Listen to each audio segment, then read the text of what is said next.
Sundarban police জেলার নামখানা থানার পক্ষ থেকে বিশেষ জরুরি ঘোষণাটি মনোযোগ সহকারে শুনবেন। আলিপুর আবহাওয়া দপ্তরের পূর্বাভাস অনুযায়ী বঙ্গোপসাগরে অতি গভীর নিম্নচাপের ফলে আজ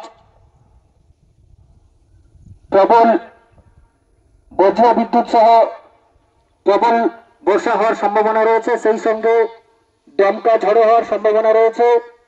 তাই সমস্ত মৎস্যজীবী ভাইদের বলা হচ্ছে আপনারা কেউ নদীতে মাছ ধরতে যাবেন না, আপনাদের নৌকাগুলিকে শক্ত কাছি দিয়ে কুলে বেঁধে রাখুন।